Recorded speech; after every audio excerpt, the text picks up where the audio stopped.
Hello, everybody. Hello, hello, hello. Welcome. Okay, I see people have already figured out the emoji system. I'm Jenny. I am your host for today's VWS event. We're super excited to have so many people joining from literally all across the world. I'm going to go through some quick, fun housekeeping notes. And then, of course, we are going to have our two guests of honor join us live on stage. All right. So first off, if you have any thoughts, any interesting lessons, anything that you want to share about today's event, please make sure to follow Vegan Women Summit on Facebook, LinkedIn, and Instagram at Vegan Women Summit, or you can follow us on Twitter at Veg Women Summit. Okay, so that is where we're going to be collecting everybody's thoughts and conversations today. Next, if you want to continue the conversation, you can join our private LinkedIn group. We're going to drop it in the chat so you will get the opportunity to continue speaking to other industry insiders outside of today's event. And lastly, you want to ask questions. I'm sure there's going to be a lot of really great data that is shared in today's conversation. So in order to make sure we get to as many questions as possible, do you guys all see to your far right that little question mark circle right there? Give me like a clapping emoji if so. We got thumbs up clapping? Great. That's where you're going to stick all of your questions today. So please make sure to put all of your questions in the questions tab so that I can get through as many of them as possible as we get through the moderated conversation. All right, a few other quick questions. Is it going to be recorded today? Don't worry, everything is going to be recorded. So if there's any super wonky, interesting details that you miss, this entire thing is going to be recorded and shared out afterwards. Lastly, if you hover over my name, so you see right down there, Jennifer Stojkovic, you can see all the different ways that you can connect with me. So there's my Twitter, my Instagram, my LinkedIn.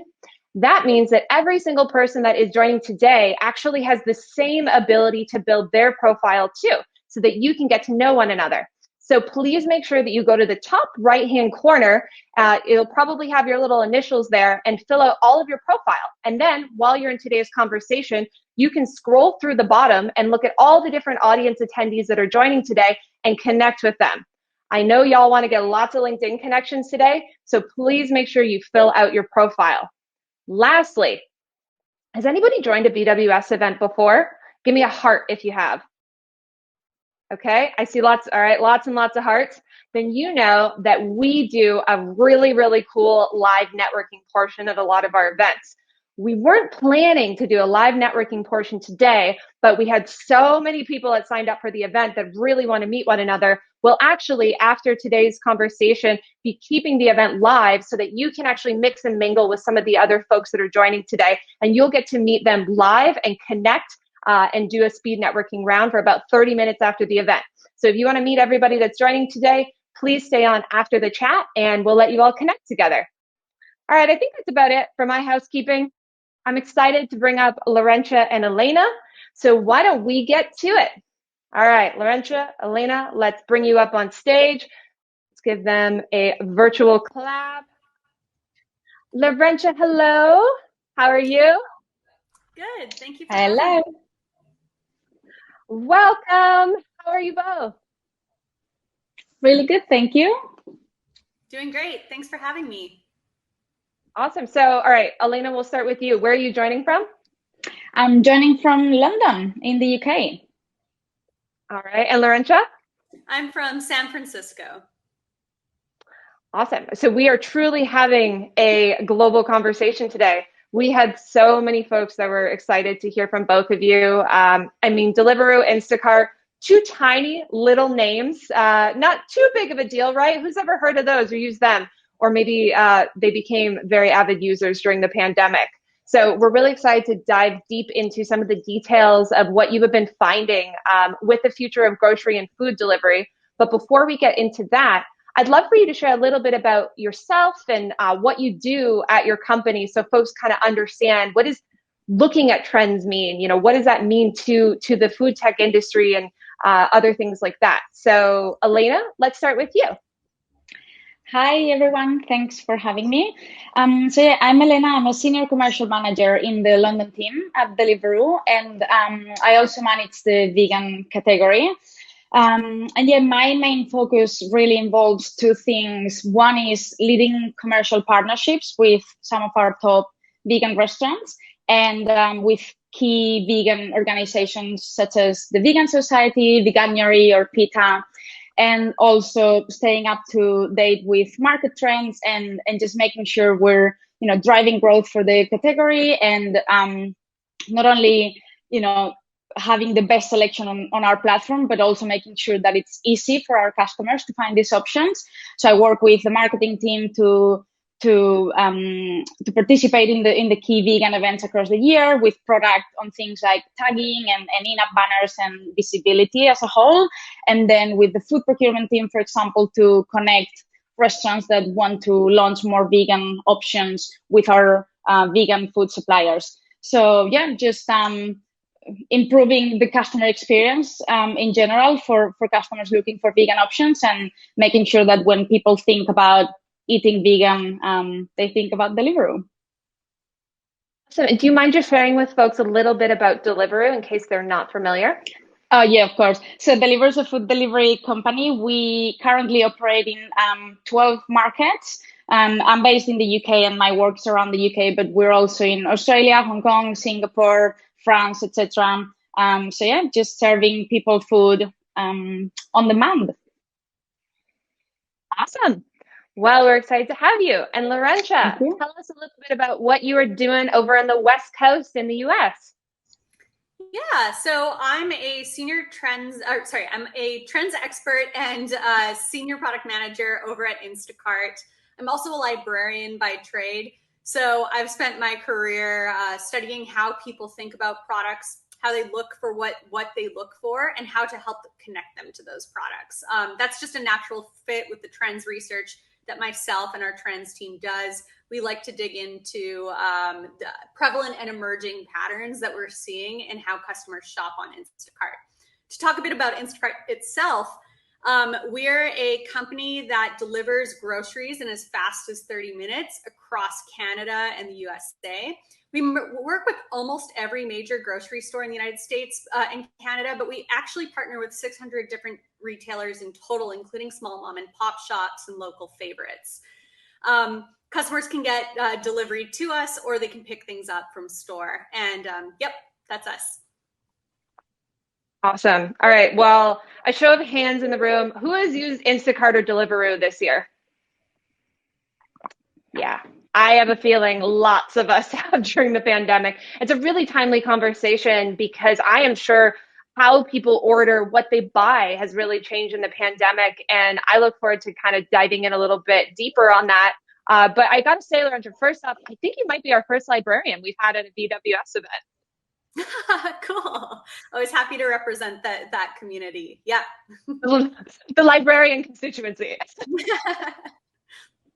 That's awesome. All right. Well, folks, you guys are in for a treat because both Laurentia and Elena have prepared some really great details and facts to share with you both. So to kick off today's conversation, we will start with Laurentia first, who's going to share some of her report findings from Instacart. And then we will go over to Elena, go through some questions. And then as a reminder to everyone, you're going to have a lot of questions, I'm sure, that pop up as we're talking today. So please drop those in that questions tab that I mentioned, okay? So make sure they go in the questions tab, not the chat, so that I can manage and get through as many of them as possible.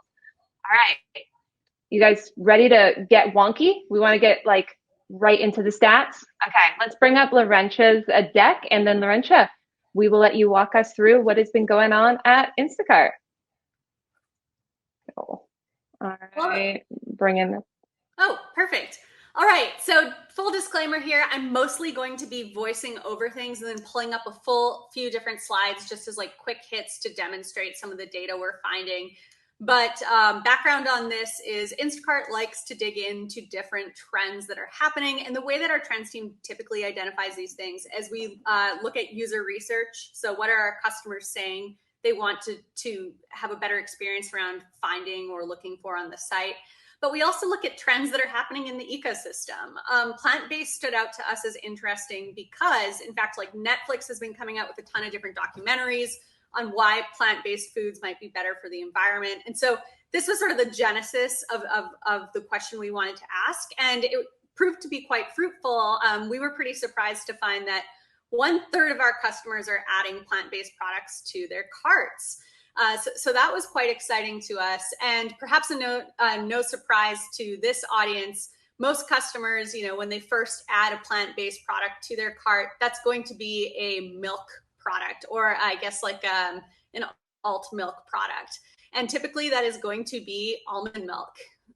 What's interesting though, is customers tend to either fall into one of two categories. If they are buying almond milk or other plant-based milks, they are going for other vegan products. And if they are customers that blend their goods with other carts, they're typically buying for their family. There might be one individual at the home who's plant-based, or there might be a flexitarian at home, and they're building the cart for the whole family. So just to show some data around here, certainly we've seen the adoption of plant-based milks and also meats growing as a category. It's going up certainly. And the second chart here might be more interesting for the group. If you are someone who is a brand owner or helps manage a brand, customers don't typically think of products as plant-based. That's sort of like an industry term, right? Fossil fuel industry term, gas that you put in your car, that's the customer-facing name.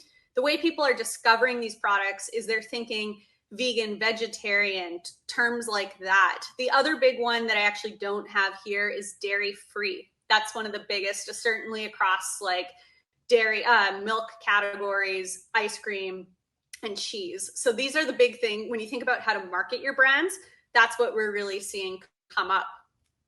These are some of the brands that are picking up the most on our platform. So they're not necessarily the top brands on our platform, but they're the ones that are surging in popularity. This can be for a variety of different reasons. It can be because the brand is getting a lot of different name recognition. I think Impossible Foods certainly speaks to that.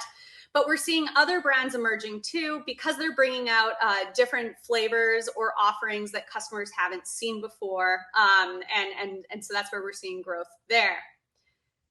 When it comes to our customers, I saw someone say a little bit, I saw graphics. I thought I read demographics.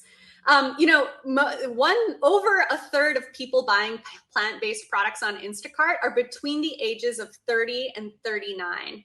And you can certainly see this in the first chart on the left here. Plant-based milk tends to be adopted by people under the age of 35, while people over the age of 35 tend to go for conventional milk. We also see that soy milk is something that's picked up by older generations. Oat milk is what's really picking up with younger generations. And in general, we tend to see that the milks that are taking off in different areas surge kind of based on like regional preferences. So something's going on in the Northwest around coconut milk. Again, this doesn't mean it's the top selling category, but it means that it's the fastest emerging category. So this does seem to be somewhat of a regional shift.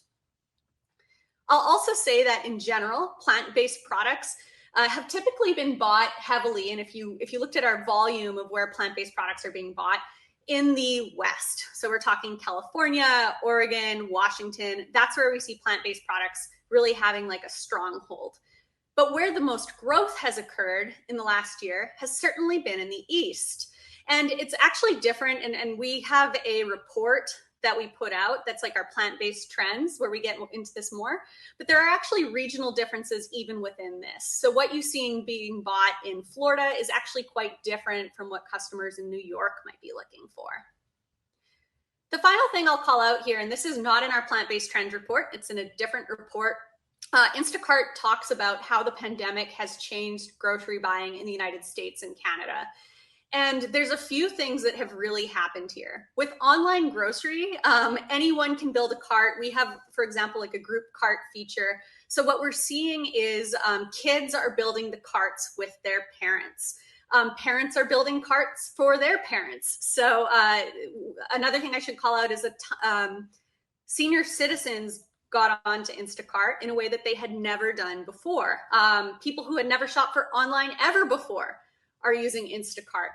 And they are building carts together. So when you think about targeting different customer segments, you actually can have a lot of influence factor of those under 35-year-olds building a cart with their parents, right? Helping them get exposure to these products.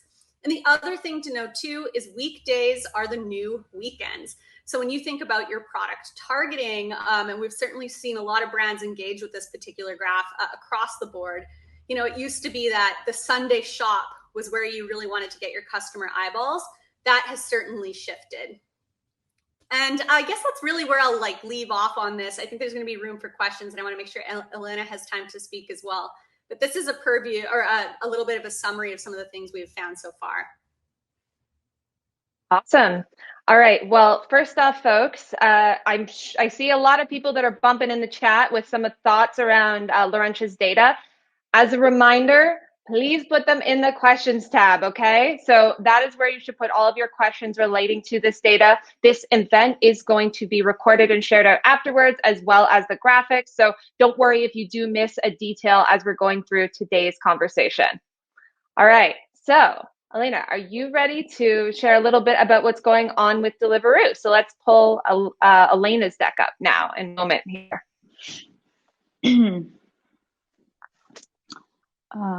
All right, Elena.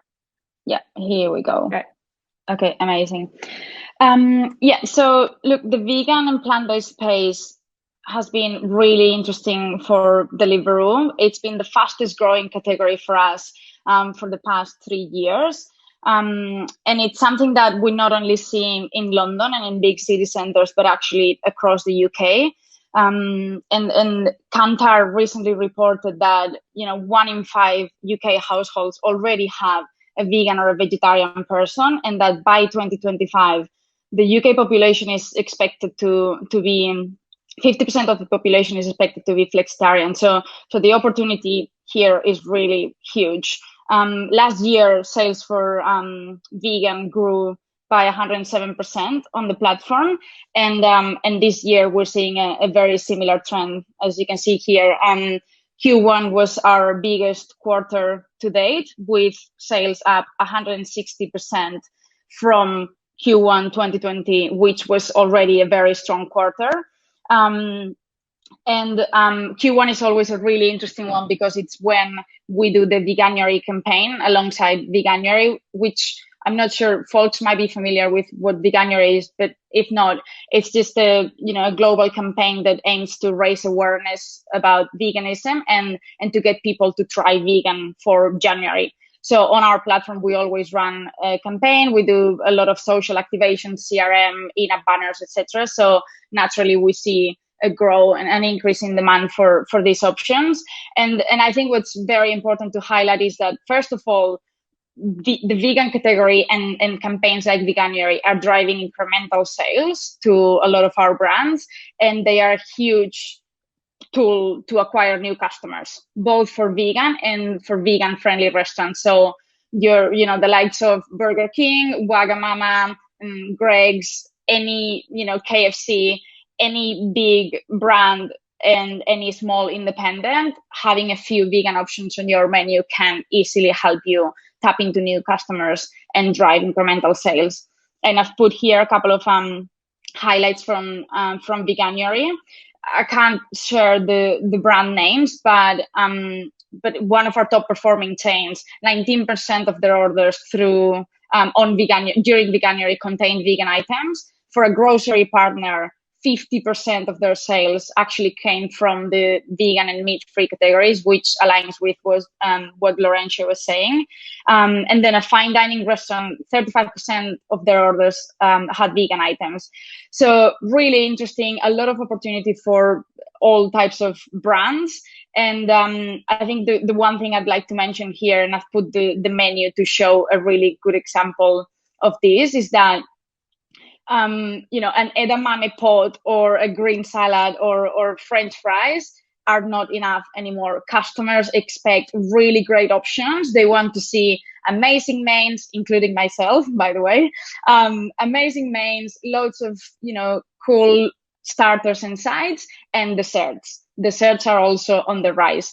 So And then to give you an idea, in the two of our top selling categories, which are pizzas and burgers, in Q1, 8 to 15% of orders contain vegan items. So essentially, this just means that at the moment, if you don't have vegan items, you might already be missing out on roughly 20% of orders and potentially, a whole lot of new customers that are there, up for grabs. So I think having a great range of vegan options is really going to be essential to drive sustainable growth for restaurants, grocery partners, any type of partners available on marketplaces. And then I've got quite a lot of info on future trends and that, but I think we're going to touch on that in a bit. So I think that's it for now. All right. We will pull down the Deliveroo deck for a second here, and let's start diving into a little bit of this data. This is a lot. This is absolutely a lot of information. I think for folks that are joining, it would be great for folks to understand how your companies use this data. So, Elena, how does Deliveroo use some of the data, and how does it affect the platform? And then Laurentia, we'll go to you. So look, Deliveroo is a very data-led company, and we're constantly listening to trends, because ultimately a trend is just a lot of people saying something or wanting something. So we're not just trying to be up to date with trends, but actually trying to preempt them to be able to, innovate and be leaders in whatever space we're trading, in this case, the vegan category. We always have our customers in mind. They're in the center of everything we do. So whether it's a product decision, a commercial decision, a marketing decision, we're listening to trends, we're listening to what customers want. And the vegan category is a great example of this. 2 years ago, we didn't even have a vegan tag on the platform. Today, we have more than 1,300 partners across the UK, amazing in-app banners, a lot of noise around it on socials as well. So yeah, data and trends definitely inform all our decisions. Absolutely. What about Instacart? Sorry, I keep my mic muted. So on Instacart, we keep about, let's say, like 500 different attributes on all of our products. They can be things like vegan, vegetarian, plant-based, but also things like keto, paleo, all sorts of different information. This data is ultimately like similar to what Elena was saying. We certainly use this information to draw inferences about what we can be building for our customers, what can inspire them, help them find what they're after. Ultimately, what that means in our experience is this sort of information gets indexed in search. So as an example, if your product is vegan and you do not say vegan in the product title, it is probably not getting picked up for indexing on search. Now, Instacart has other ways of figuring that out, but that's something really important to consider, even when you think about like Google, optimizing on Google, right? So there are certain attributes that are going to be the most important to your customer base, and you really need to make sure you're highlighting those.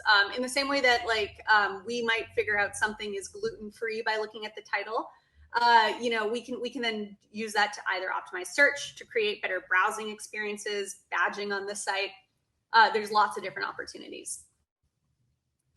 All right, so you mentioned labels. I'd love to just hop into the age-old question. We'll start with you, Laurentia, and then Elena. What is in a name? Okay, what do we think about the word vegan? What do we think about the word plant-based? What does the data show, if any, about how effective each term is, and what would your recommendations be? I mean, I'll just jump in on this because I think I had a slide that showed that really well. There was a funnel that showed the frequency in which customers are searching for different terms on our platform. It is not plant-based, right? It is not meatless. It is vegan, it's vegetarian. And you can look there to get some pretty strong signal about what we see in data.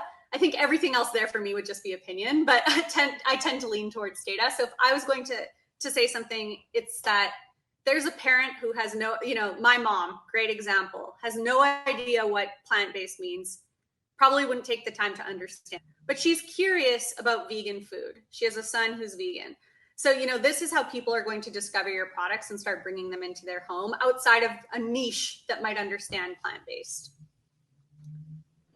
Yeah, Elena? I completely understand, completely agree. And we've got a lot of data that backs this up. Customers are searching for vegan on Deliveroo more than 5 times more than plant-based. Some people are looking for plant-based, but if you really want to get your products out there, you need to be using the word vegan. Now, as a vegan, I will say that we do need to be a little bit careful with this because there's moral implications and there's people with allergies as well. So my recommendation would be only use the word vegan if your product is truly vegan. If you're cooking a plant-based option, a plant-based burger, for example, in the same kitchen, in the same grill, or in the same oil as other animal products, that's fine, but let customers know. Call it plant-based, and then make sure you include a description, in your packaging or in the item description, and just give customers the information and allow them to make an informed decision. So if you are vegan, 100% use the word vegan. I know there are a lot of restaurant partners I speak with that are concerned that it might put some customers off, but that's not what the data is saying. And in fact, if you look at the trends on Google over the past 5 years, everybody is looking for the word vegan, and again, more than 5 times more often than plant-based. So if you're vegan, don't worry, use the word vegan. If you're not vegan, then consider plant-based, vegan friendly, but either way, make sure you give full disclosure and are transparent about it, because otherwise, if you lose your customers' trust, then yeah, that's it. So yeah. Yeah, transparency is huge. So is trustworthiness. I would, definitely echo that. The other thing I'll say too, just as like sort of a tip for brands that might be new here, in Canada and the United States, there's content aggregators. So even if you're not putting things in a title is by far like the most powerful way you're going to get like the most important facets of like what your product is out there. But there's content aggregators who will identify all of the attributes about your product for you, and they'll help distribute it to everyone at Instacart, whoever else is like integrated with them. So just to call out, there's ways that you can scale getting your data out there in other ways, but titles are important. So all of a sudden, Laurentia, I'm seriously going back to like the Dewey Decimal System of like my childhood. It's, as you're really explaining this in like this indexing, it's interesting how many parallels you can draw to, libraries and those categorization efforts. Yeah. I mean, I am like, this is like maybe less interesting for the group, but I went into the field of library science after reaching out to the like head of Google search engine, and I was like, how do you do what you do? How do you know like Paris Hilton for me and Paris for my friend? And he said he had a team of librarians who worked with him, and the field really looked at that. So yeah. Wow, really interesting. Okay, so Laurentia, we'll start with you. What is the most surprising trend or two that Instacart has been seeing on the platform? I think it's like, I want to say that it's that jackfruit is going to be like another big like plant-based vegan friendly thing. But I think the part that's surprising to me, there's some interference, there's traffic. I think the more interesting part to me is I think so much of this ties to social media, and this is something we're continuing to see in our reports, is you can like look at what a big influencer does or something that's trending on TikTok, and it is going to cause a surge of products on the platform. So actually, if you like feta cheese, I realize that's like not vegan, but there was this like feta pasta going around, and it was leading to shortages around the US in feta. And so like the same thing can be said with jackfruit. I think Lizzo was talking about it, and you can really trend when big influencers talk about your product and how it drives it. Yeah, absolutely. I hope everybody that's joining today is just eating the stuff up as much as I am. No pun intended. I think this is probably the first time we've ever has there been a Deliveroo Instacart conversation in the plant-based space? I think we're making history here with these two amazing women. So make sure you're sharing to everybody that, wow, I have the definitive answer on vegan versus plant-based at the VWS event. Instacart and Deliveroo confirmed it. Okay, everyone? Awesome. Okay, Elena, what kind of trends are surprising you? So I think the biggest trend for our platform during the pandemic has been the grocery. we didn't used to work with any supermarkets, and now they're a cornerstone to our business. We work with Sainsbury's, Asda, Morrison's, Whole Foods Market, and they make up a huge proportion of our sales. So that's definitely been a big one. And then another couple I'd call out is one is in terms of the value perception in general. I feel like customers, like during the pandemic, we saw an increase in the average spend naturally, because people were ordering from home with families, and we've seen that gone down as COVID restrictions have lifted and restaurants have reopened.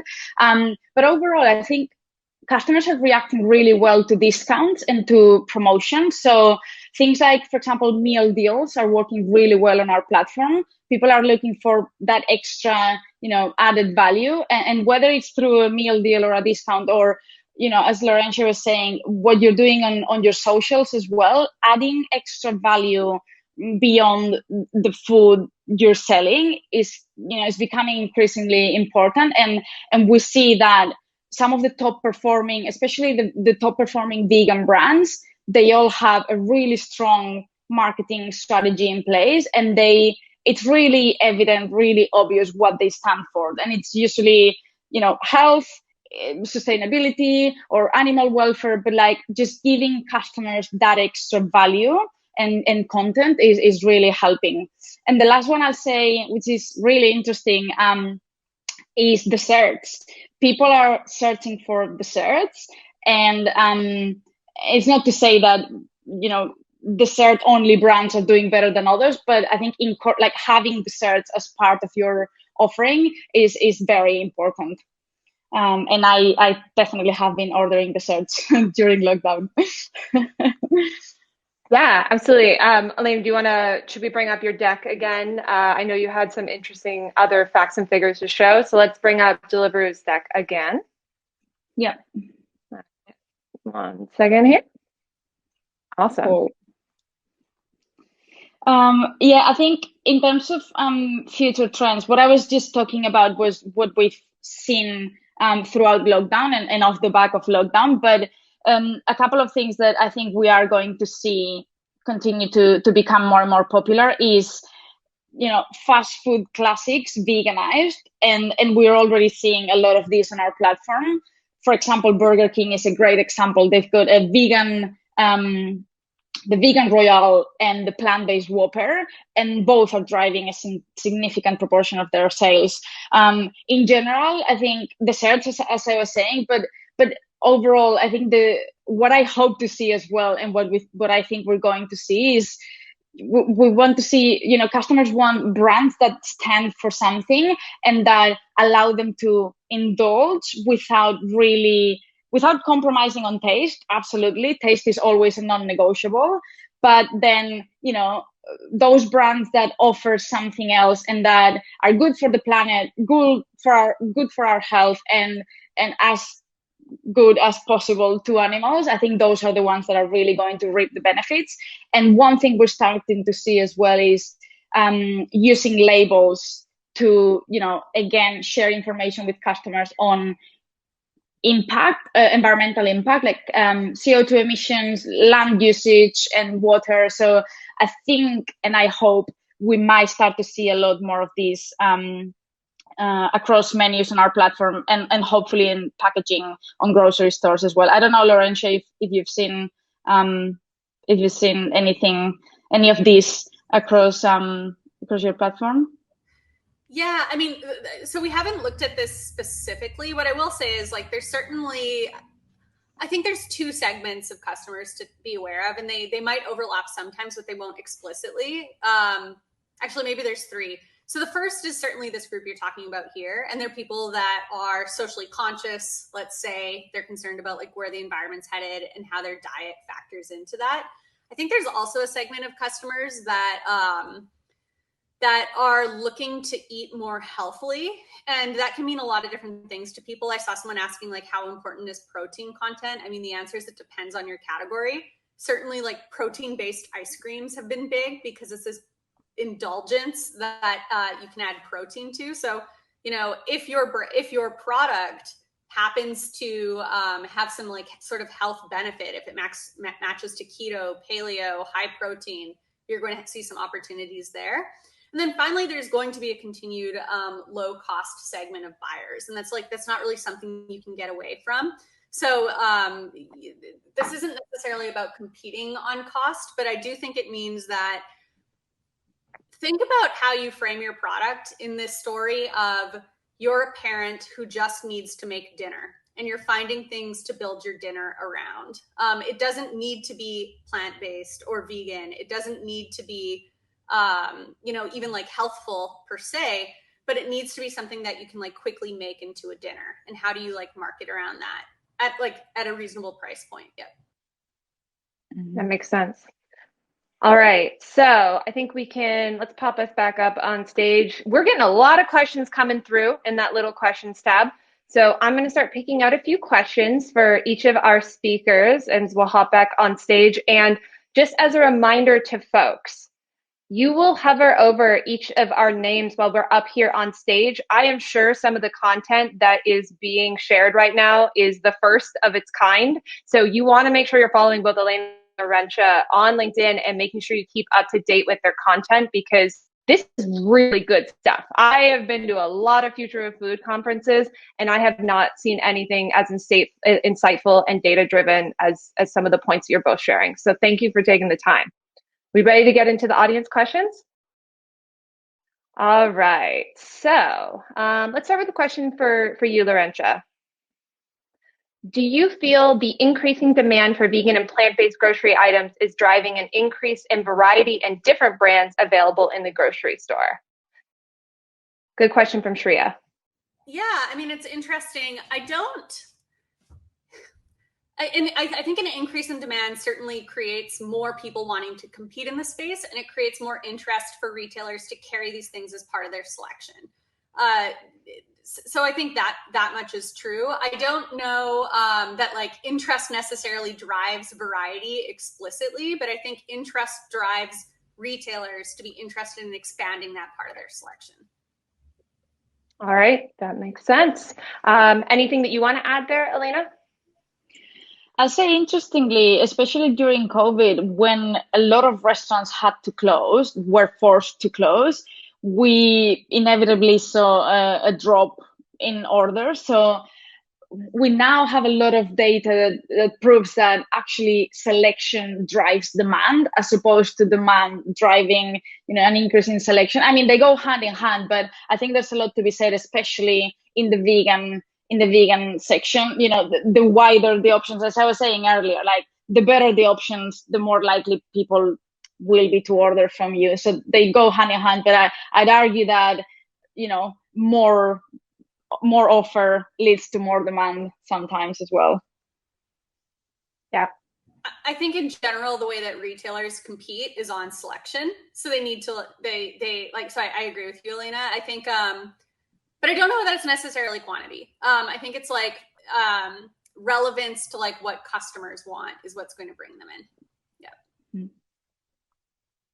Here's a great question. Perhaps we'll start with Elena, if you have any thoughts, and then Laurentia. Non-GMOs, GMOs. I mean, we're always hearing about GMOs. Do the customers care? Tell us more. I care when I buy my tofu, but it's not something I've got data from Deliveroo, unfortunately. I don't think we're at that stage on our platform yet. I think customers are at the point where they look at whether it's plant-based or not. Then the vegans potentially do look at that, but then a lot of restaurants are not even offering this information yet. So it's hard to tell on our platform. So yeah, I don't think I can add a lot more to that. Sorry. Yeah, I mean, like similar to what Elena's saying, but like another way of thinking about this is like, if you look at the majority of Americans and Canadians, they aren't thinking about niche definitions. They are thinking about like, how do I eat healthy? How do I feed my family? This vegan thing is getting a lot of like attention, or vegetarian. Maybe I should try to like have a flexitarian diet. So a lot of these like certifications, even within vegan or organic, where there's certifications, I don't think customers care that much about that. They're just like dipping their toes in the water. That's a great follow-up then. Denise had a question about certifications. So there is so many different certifications out there. There's actual trademarks with the Vegan Society and all kinds of other ones that have popped up. So curious for you both, do you think that you see any meaningful difference with certifications? Laurentia, we'll start with you. Yeah, I mean, so like we have not done a deep dive into this, but even just looking at like high level, what our customers are saying, the trends that we're seeing and what customers search for, browse for, go after, I don't see anything that really indicates that one certification over another really matters here. I think, again, like if you think about like a parent in like not rural, small town like Missouri or something, they're still getting into vegan products, and it's not going to be like a certification that gets them there. That's my opinion. Yeah. Elena? I agree. I think on our platform at the moment, there's no certification. Brands are just using, VG between brackets or the word vegan to classify and label these products. We are currently working with the Vegan Society, and we're going to start rolling this out because I think as this grows and as more customers start to adopt more like stricter vegan or vegetarian diets, I think a lot of customers are actually going to value and appreciate having that extra differentiation, and it's one that I don't think many other platforms or any platforms are offering at the moment. So definitely one we're looking into, because essentially we want to be the go-to platform for these options, and if we want to position ourselves as such, we need to be just using these certifications and making sure that, again, just driving that extra level of trust with customers and letting them know that on our platform they can find plant-based, vegan friendly, vegan, but they're going to be 100% sure of what they're ordering thanks to the labels and the certification. So it is something that we are starting to look into, and something that I think will become more prominent in the coming years. Right. So this question is for you, Elena. The most searched keyword to find vegan products. So I know you both have shared vegan is king or queen when it comes to the search term, but anything else you'd like to add in this regard? And then we'll go to you, Laurentia. Vegan, absolutely. Just V through and through? Yeah. The one thing I'll say is like sometimes like this is category specific. So like when you're buying ice cream, I think a lot of customers make a fork at dairy free. That's sort of the way they conceptualize vegan or like plant-based. And frankly, like I think that's how a lot of like people have dairy allergies, or it's becoming more recognized.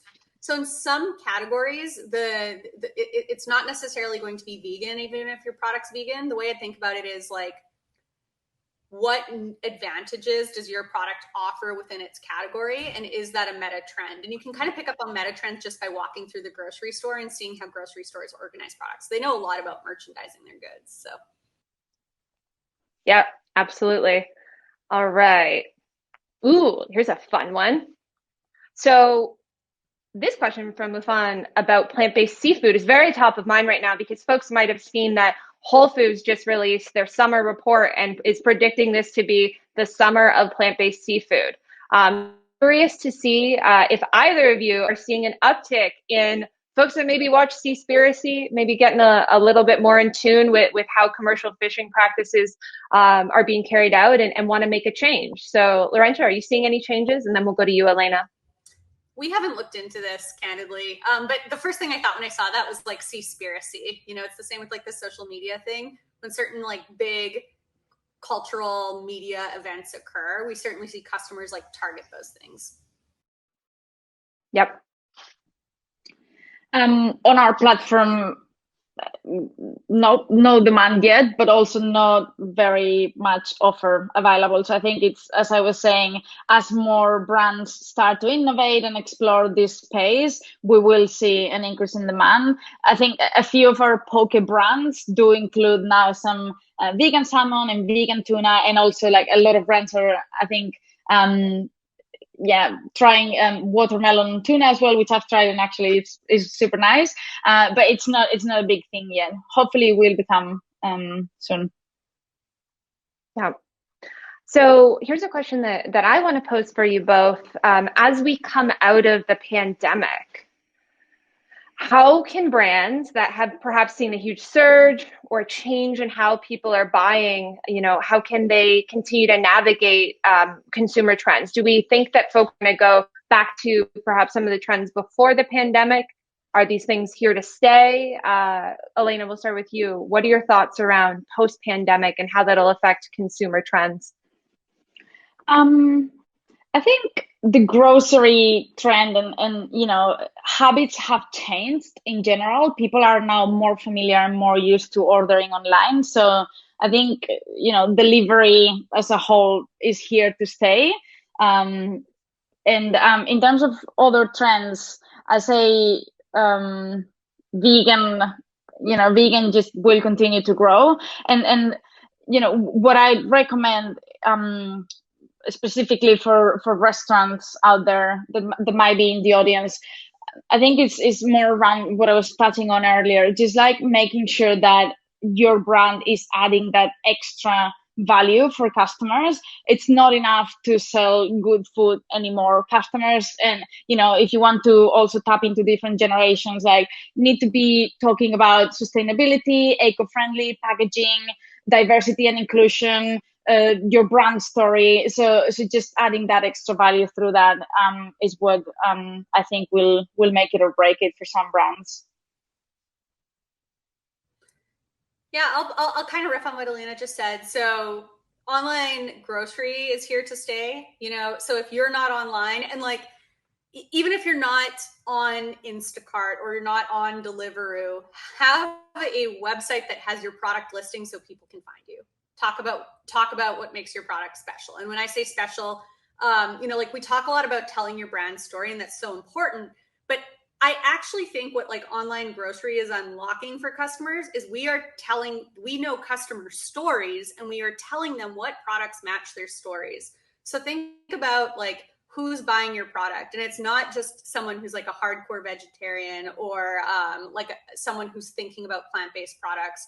It could be a variety of different people across your demographic. Think about what they are looking for, how they shop for groceries. Ask your friends, what do you do when you go to the grocery store to shop for goods? And make sure that you're tailoring your products and the stories you put online around those customer stories. Because like as people go online and as more experiences are built around these individuals' personal stories, you want to be able to play in that space.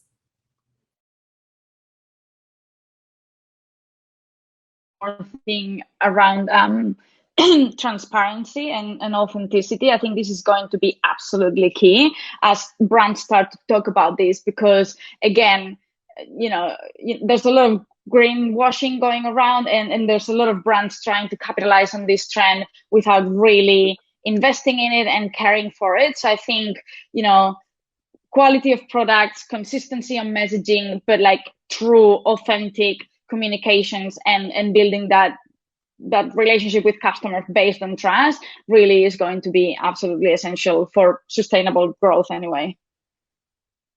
Yeah.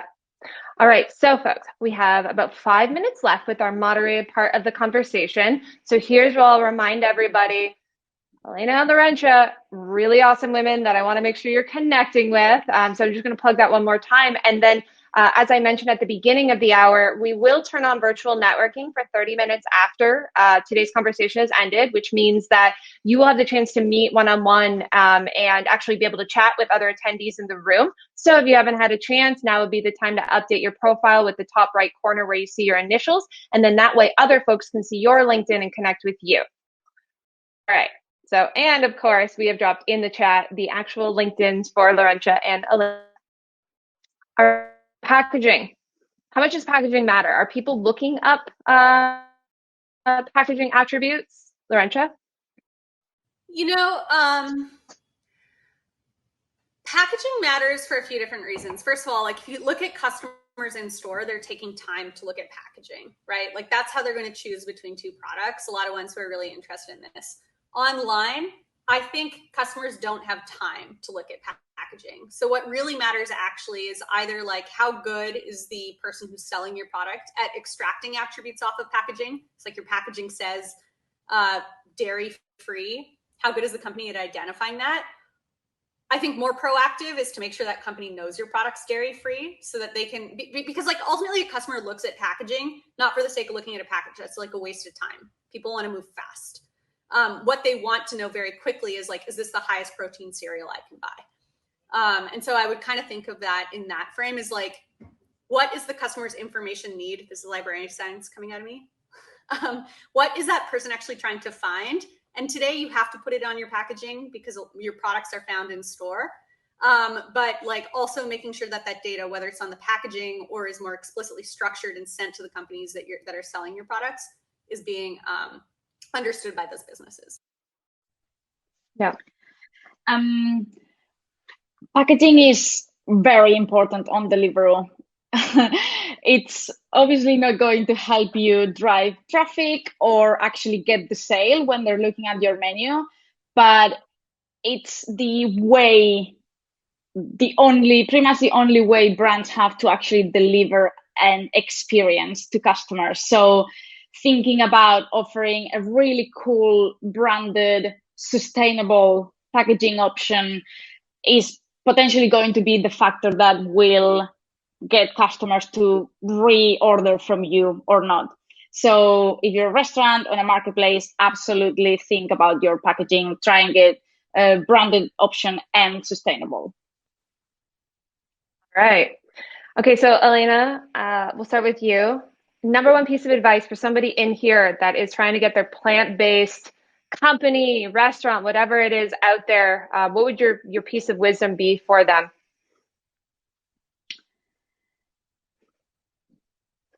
Don't be too niche.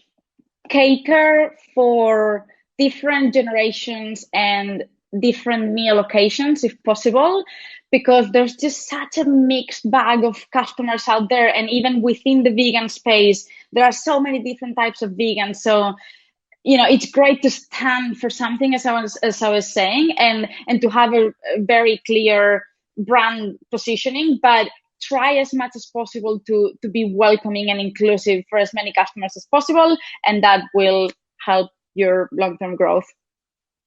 Laurentia?